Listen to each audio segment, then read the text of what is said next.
Hey guys, Kakarot197 again. This time with an unboxing of the real great Wing Gundam from the Gundam Wing anime series, provided to me by my favorite online hobby store, Hobbylink Japan. Links to buy your own Bird Gundam down below. And the cover art is your typical real great stuff. We've got a nice headshot on the left, on the right we've got the whole mobile suit, and because it's a transformable machine, we of course also have the Neo Bird mode flying by to really drive home the point that this is a transformable mobile suit. And I just noticed that on this line here, they are still talking about a pre-assembled inner frame that just requires cutting out. Now, if I'm not mistaken, and we will soon find out, the only pre-assembled inner frame, or as they call it, the advanced MS joint on this thing, is the connection for the wings. So while it's not completely lying, it is a little bit misleading because this gives me the feel that the entire inner frame is going to be pre-assembled as opposed to the tiny bit on the wings. Which is then immediately corroborated by this little text blurb. Pre-assembled joint frame, the bases of the wings have smooth articulation. And this now makes me wonder, are they really just including a little bit of advanced MS joint into every real grade just so they can keep putting that on the box?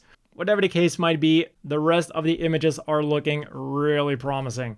In addition to the regular transformation, the wings are now very well articulated, and the rest of the machine can even transform into the new bird mode.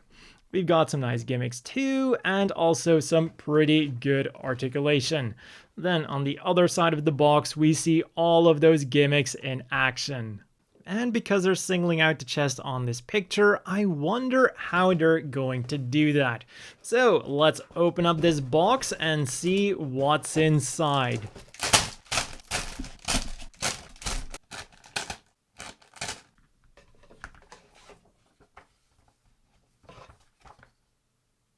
And as always, we're starting off with the multicolored A-Runner.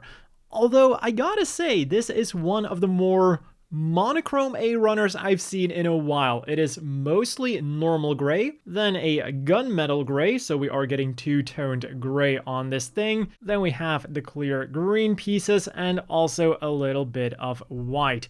Now this white does seem to be the same as the white on one of the other runners, so we're not getting three-toned white, I think, but we are getting two-toned white. Then the B runner is the advanced MS joint runner, which also makes it the least exciting runner, because even though I do like the advanced MS joint from a conceptual point of view, and it being something that differentiates the real grades from the other lines, you know, history has kind of proven that real grades are better off without the advanced MS joint. And instead, they are way better off with something like the C runner, which is a nicely, well, quite nicely detailed inner frame. Because if sacrificing the advanced MS joint was necessary to get this quite real feeling inner frame, I think that is a very worthy sacrifice to make. And then the rest of the inner frame is on the D runner. Again, everything is nicely detailed and really helps to give it that real feeling. Next up then is the yellow E1 and E2 runner. And here I noticed something that I haven't seen, or at least something that I hadn't noticed before. Usually when we get an E1 and E2 runner, you'll have a smaller one and then a bigger one with some extra parts that are not on the other one. But here, the center part is the same, but then on the E1 runner, we get these extra parts, and then on the E2 runner, we get these extra parts.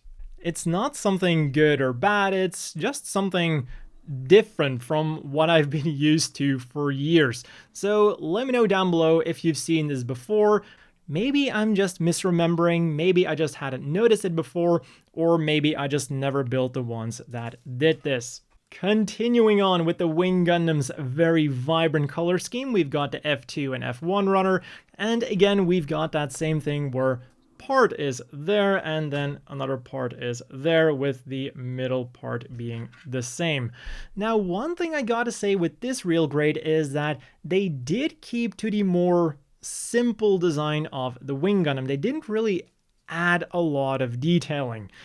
Something that is especially apparent when you have a look at the 90s 1/100 scales, which had a shit ton of detailing on them.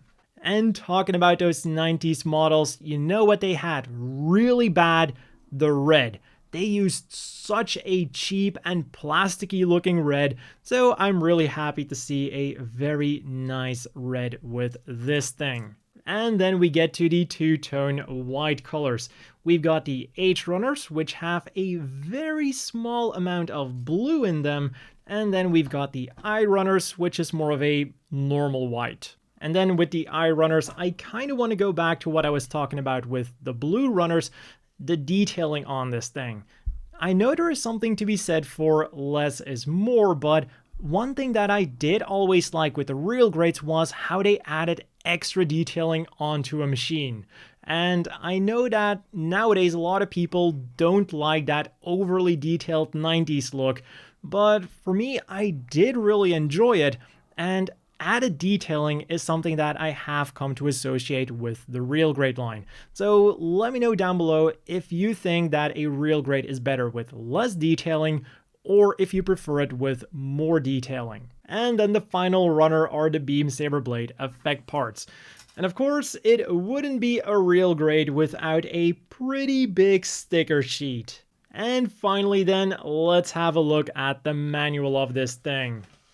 As always, we start off with some basic information on how to assemble it, an overview of all of the runners we're getting. The only part we're not using is one of the Beam Saber Blade effect parts because, of course, the Wing Gundam only has one of them.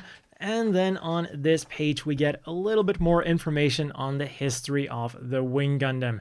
It was developed by Dr. J and was also the Gundam that stick the closest to the original concept of the Wing Zero. And with that, in combination with its pilot, it was one of the deadliest of the original 5 Gundams. Then, when we go a little bit further, we get some more text, but unfortunately it is all in Japanese, so you won't be able to figure out more about the bird mode.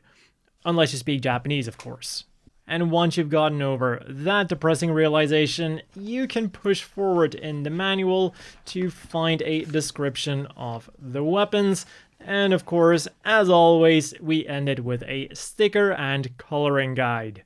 So then, all that's left to do now is to go ahead and build this thing. If you want your own Bird Gundam, again, links down below. And as always, a big thank you to the Patreon supporters. I hope everyone watching has a great day, and I'll see you all tomorrow with a review of this thing.